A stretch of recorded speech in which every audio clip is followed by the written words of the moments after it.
Our Gurukulams since the ancient times never charged a fee.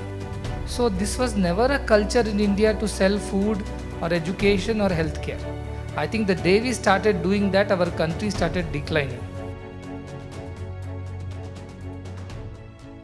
Swami, when I look at the way you're offering all these services across the three verticals of education, nutrition, and healthcare without charging a single rupee, it makes all of us wonder if some basic minimum amount can be charged for those who can afford to pay.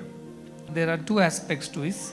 One is the aspect of the principles on which we run these institutions, and the second is the very practicality of why we run it the way we run it. If I go to the principles part of it, it was Bhagwan Sri Satya Sai Baba's vision that education, healthcare, and food, these are basic necessities of life and should not be commoditized. Education is the fundamental right of every child born on earth. Healthcare is a fundamental right. And food and water, these are basic rights of every human being born anywhere in the world, whether rich or poor. And as Indians, we have never sold education, health or food. Our Gurukulams since the ancient times never charged a fee. Whether you are the son of the king or you are the son of a farmer, all of you studied in the same Gurukulam, all of you slept on the same floor, ate the same food, did the same things, and at the end, as a Guru Dakshina, whatever the parents could afford, they offered it to the Gurukulam and they went. Because of which students had gratitude for the society. Because they thought it's society which has provided for their welfare and education, so it is their turn to give it back once they graduate. And as healthcare also, our Vaidyas never charged anybody. Vaidyas were a part of a system which was patronized by the kings or the wealthier people in the society, like the temples and other places. And each temple had a Vaidya associated with that temple, even a midwife. And they looked after the welfare of the people around in that village. So this was never a culture in India to sell food or education or healthcare. I think the day we started doing that, our country started declining in its glory and culture. So, be it the principle of Bhagavan or the Indian ancient ideals, these three are not to be sold and bought. That is the first thing. And you know the results of what happened when we started selling and buying education, health and nutrition.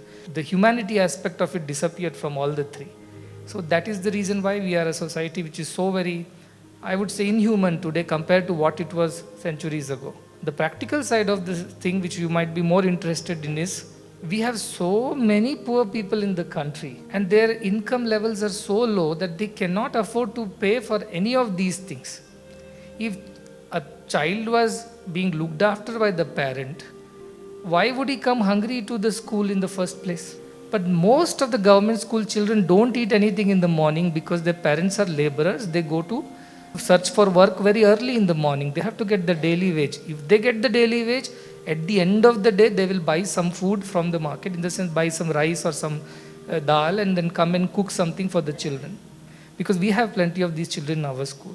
Second, for the education part of it, most of our children come from very poor rural backgrounds. And we ourselves go out into the rural areas, our people travel miles and miles to search for those children, do proper verification whether they really need this financial help or they can look after themselves, and only then they are given this scholarship. So they are already coming from such backgrounds where their parents' earning is not more than $2 a day or $3 a day. And many are single parent children, many don't have fathers. After COVID, lot of them lost their earning members. So these are the kind of majority of the children and girls largely who cannot afford.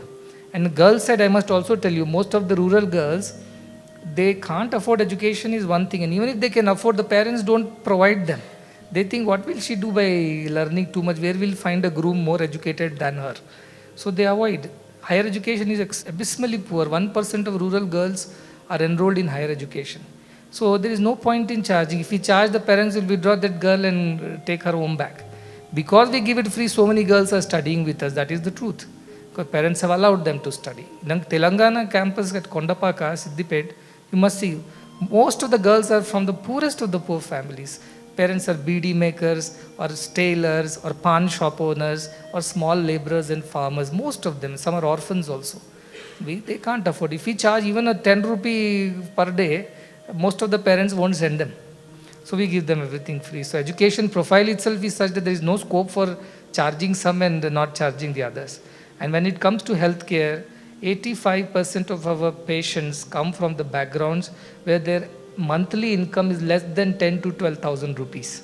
And that income is for family of husband, wife, 3 children, and maybe the elderly parents also.